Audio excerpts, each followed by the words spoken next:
Halo, perkenalkan nama saya Muhammad Haruna Rasid Musa dengan NIM 0603523049. Assalamualaikum warahmatullahi wabarakatuh.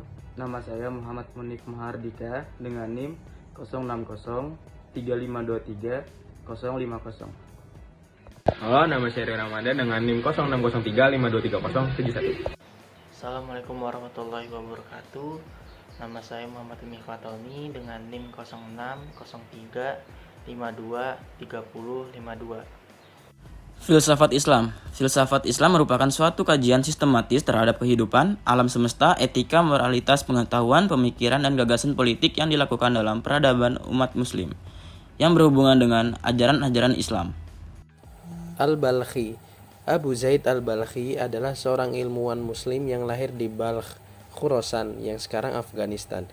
Ia adalah seorang polimatik yang menguasai beragam disiplin ilmu pengetahuan, termasuk geografi, teologi, politik, sastra, dan psikologi. Al-Balkhi paling dikenal karena karyanya di bidang psikologi. Ia dianggap sebagai salah satu pelopor psikologi Islam dan neuroscience.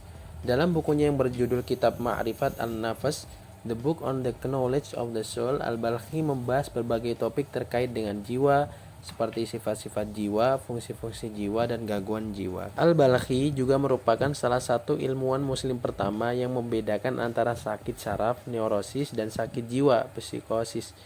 Ia juga mengklasifikasikan gangguan saraf ke dalam 4 kategori, yaitu ketakutan dan kegelisahan, amarah dan agresi, kesedihan dan depresi, serta obsesi atau gangguan pikiran. Pemikiran dan karya Al-Balkhi. Berikut adalah beberapa pemikiran dan karya penting Al-Balkhi di bidang psikologi. Ia membedakan antara sakit saraf, neurosis, dan sakit jiwa, psikosis. Ia mengklasifikasikan gangguan saraf ke dalam 4 kategori, yaitu ketakutan dan kegelisahan, amarah dan agresi, kesedihan dan depresi, serta obsesi atau gangguan pikiran. Ia merupakan perintis terapi kognitif. Ia menulis buku Kitab Ma'rifat An-Nafs, The Book on the Knowledge of the Soul, yang membahas berbagai topik terkait dengan jiwa, seperti sifat-sifat jiwa, fungsi-fungsi jiwa, dan gangguan jiwa. Pengaruh Al-Balkhi. Pemikiran Al-Balkhi memiliki pengaruh yang besar terhadap perkembangan psikologi Islam dan neuroscience. Ia dianggap sebagai salah satu ilmuwan muslim paling penting di bidang psikologi. Pemikiran Al-Balkhi juga telah berpengaruh terhadap perkembangan psikologi barat. Beberapa tokoh psikologi barat seperti Carl Jung dan Sigmund Freud telah mengutip pemikiran Al-Balkhi dalam karya-karya mereka. Kesimpulan, Abu Zaid Al-Balkhi adalah seorang ilmuwan muslim yang memberikan kontribusi yang besar terhadap perkembangan psikologi Islam dan neuroscience. Ia dianggap sebagai salah satu pelopor psikologi Islam dan perintis terapi kognitif.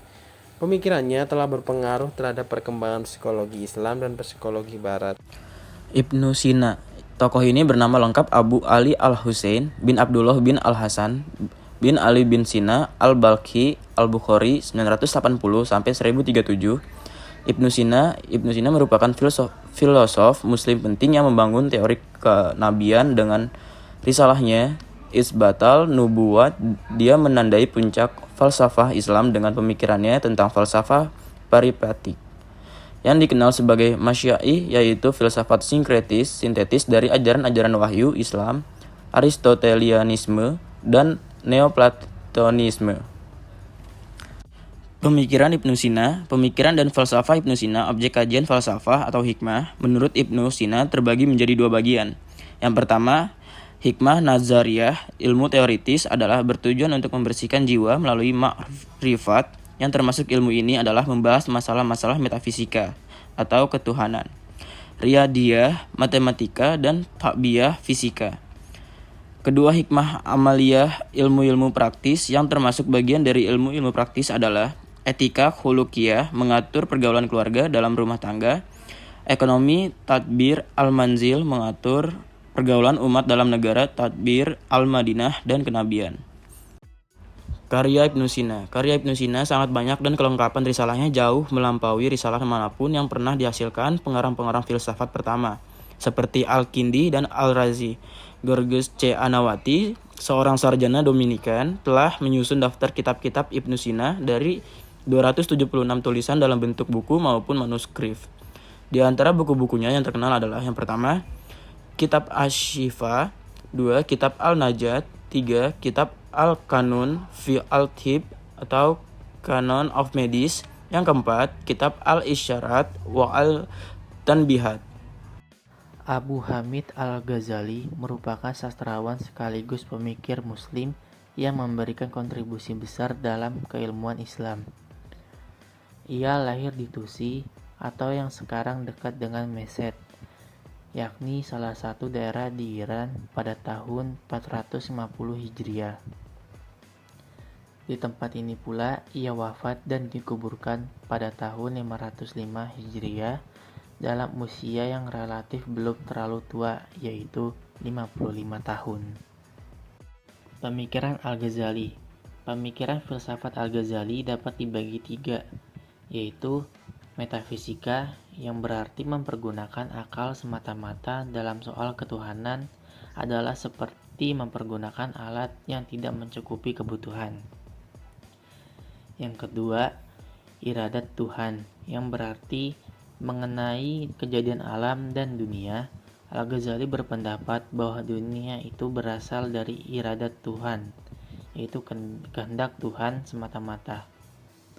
Tidak bisa terjadi dengan sendirinya.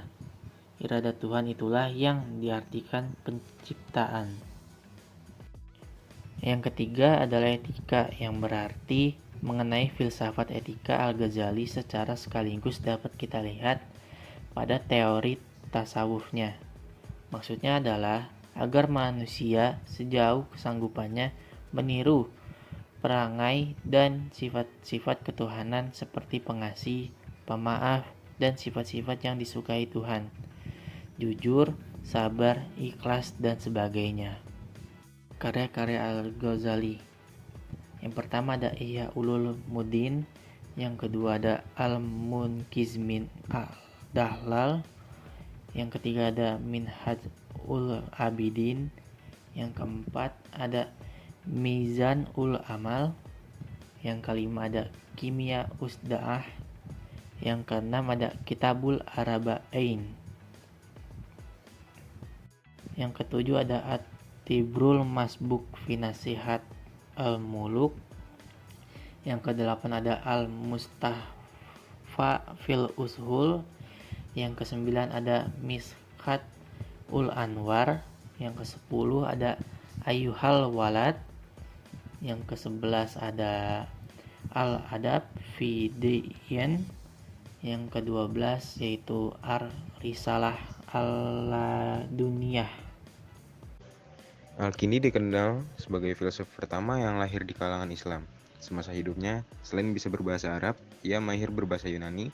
Banyak karya-karya para filsuf Yunani diterjemahkan dalam bahasa Arab, antara lain karya Aristoteles dan Plotinus. Sayangnya ada sebuah karya Plotinus yang diterjemahkan sebagai karangan Aristoteles yang berjudul Teologi Menurut Aristoteles, yang di kemudian hari menimbulkan sedikit kebingungan. Al-Kindi menyatakan bahwa filsafat hendaknya diterima sebagai bagian dari kebudayaan Islam, karena filsafat merupakan pengetahuan tentang kebenaran. Filosof Muslim, sebagaimana filosof Yunani, percaya bahwa kebenaran jauh berada di atas pengalaman. Karya-karya Al-Kindi adalah Scientific Weather Forecasting in the Middle Ages, 2. De Gradibus.